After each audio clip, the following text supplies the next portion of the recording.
नमस्कार, स्वागत आपका हरियाणा न्यूज 24 पर। मैं हूं प्रिंस लांबा। हरियाणा प्रदेश में इन दिनों ब्राह्मण समाज के अंदर एक अलग ही विवाद, एक अलग ही मसला देखने को मिल रहा है। एक तरीके से कहा जाए तो ब्राह्मण समाज इन दिनों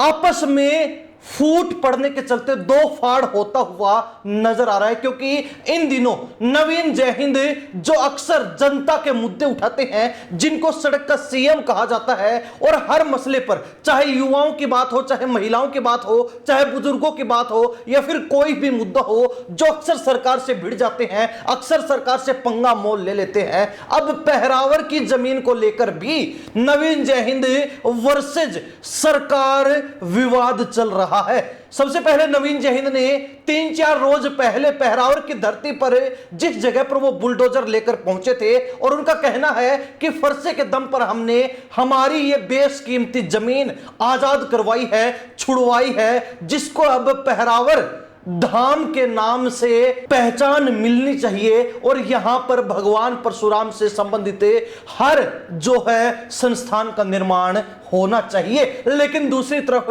अब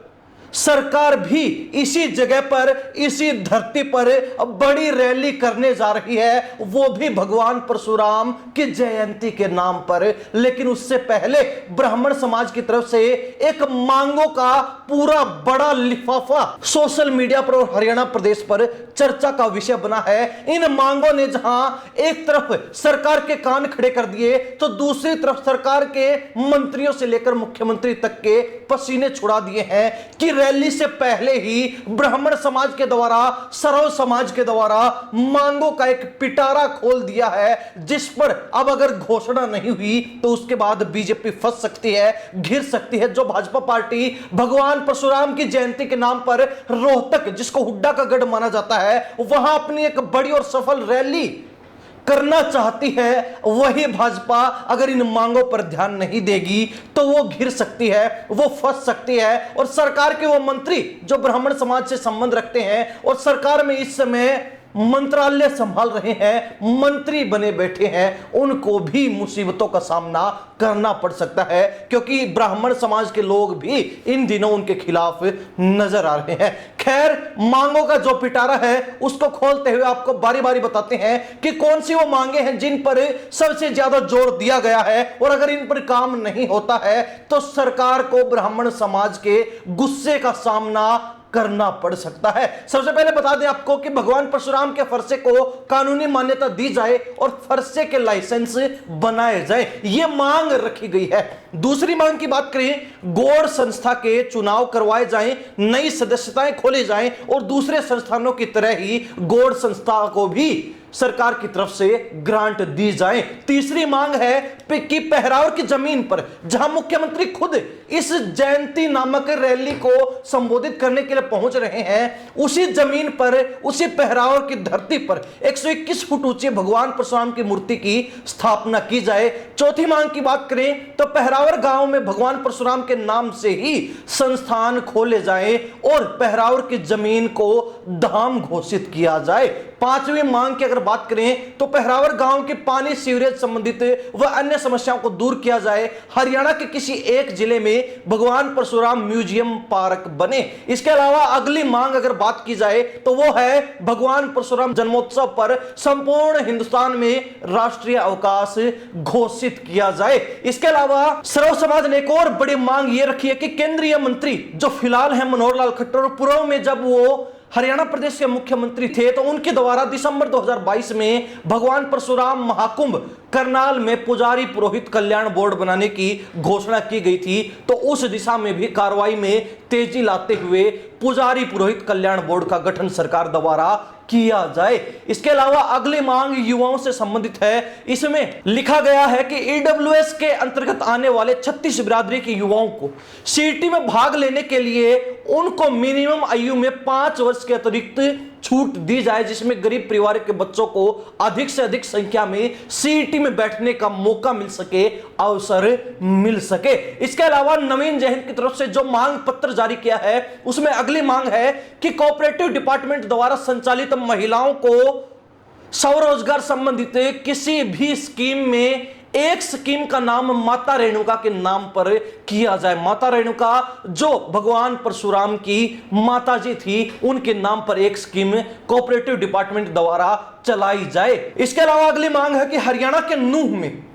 जो ब्राह्मण आबादी वाला उजीना गांव है, उसमें भगवान परशुराम का मंदिर या कम्युनिटी सेंटर बनवाया जाए, ये मांग भी रखी गई है। वहीं हरियाणा के ब्राह्मणों की मांग पर, जिसमें धौलीधार श्यामलात देह श्यामलात मालिकाना हक व पोर्टल पर फसल बेचने का अधिकार देने के बारे में कार्रवाई की जाए, जिससे प्रदेश के लगभग 7,000 गरीब ब्राह्मण परिवारों को लाभ मिल सके। आगे बात की जाए अगली मांग की, तो भगवान परशुराम की जीवनी को हरियाणा के स्कूली शिक्षा पाठ्यक्रम में शामिल किया जाए, जिससे कि छात्र छात्राओं को अपने धार्मिक इतिहास के बारे में अच्छी जानकारी मिल सके। अगली मांग की बात करें तो भगवान परशुराम के नाम से रामराय गांव जिला जींद में हर वर्ष एक भव्य मेला लगता है, क्योंकि वहां भगवान परशुराम का विशाल मंदिर और तालाब है। उसे टूरिज्म डिपार्टमेंट की मदद से डेवलप यानी कि विकसित करवाया जाए, जिससे स्थान को एक ऐतिहासिक पहचान मिल सके, राष्ट्रीय धरोहरों में इसको दर्ज करवाया जा सके। इसके अलावा अगली मांग है कि मोरनी हिल पर जो टिक्कर ताल में झील है, उसको माता रेणुका के नाम पर किया जाए, यानी कि टिक्कर ताल में जो झील है उसका नाम माता रेणुका झील के नाम पर किया जाए। इसके बाद अगली मांग है हरियाणा सरकार द्वारा चलाई जा रही मुख्यमंत्री तीर्थ यात्रा योजना के अंतर्गत माता रेणुका धाम सिरमौर हिमाचल प्रदेश को भी जोड़ा जाए, ताकि आगामी भगवान परशुराम जन्मोत्सव 19 अप्रैल 2026 को माता रेणुका धाम हिमाचल प्रदेश के लिए भगवान परशुराम तीर्थ माता के नाम से बस सेवा का हरियाणा सरकार द्वारा संचालन किया जा सके। इसके अलावा अगली मांग है कि नारनौल या महेंद्रगढ़ के एक विशाल पहाड़ी पर भगवान परशुराम की विशाल 121 फुट की प्रतिमा लगाई जाए, स्थापित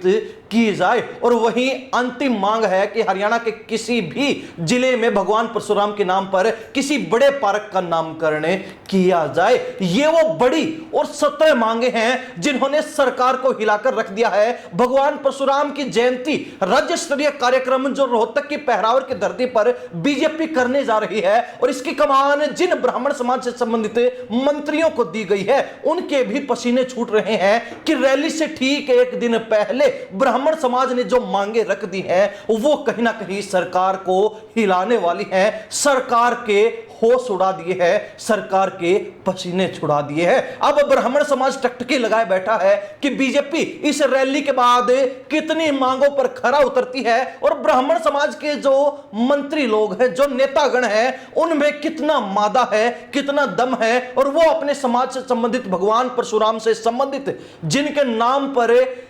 जिनकी जयंती के नाम पर बीजेपी बड़ी रैली करने जा रही है, तो उनकी कितनी मांगों को पूरा किया जाता है, उनसे संबंधित कितनी मांगों पर सरकार गतिविधि दिखाते हुए काम करती है, कार्रवाई अमल में लाने वाली है। ब्राह्मण समाज टकटकी लगाए बैठा है कि कल क्या होने वाला है, लेकिन इतना जरूर है कि ब्राह्मण समाज जो पहरावर की जमीन को लेकर और पहरावर के मसले को लेकर पहले ही दो फाड़ नजर आ रहा था, तो अब ब्राह्मणों के अंदर गुस्सा भी व्याप्त हो चुका है, क्योंकि एक तरफ सरकार है जो इस मुद्दे पर राजनीति करने से पीछे नहीं हट रही, सरकार के कुछ लोग हैं जो इस मुद्दे पर राजनीति करने से पीछे नहीं हट रहे, तो वहीं दूसरी तरफ ब्राह्मण समाज के लोग हैं, सामाजिक लोग हैं, सर्व समाज के लोग हैं, जो अब इस मामले पर सरकार को घेरने का काम कर रहे हैं, सरकार के एक तरीके से खिलाफत पर उतरे हुए हैं। अब देखने वाली बात रहेगी कि इन 17 मांगों में से कितनी मांगों को पूरा किया जाता है,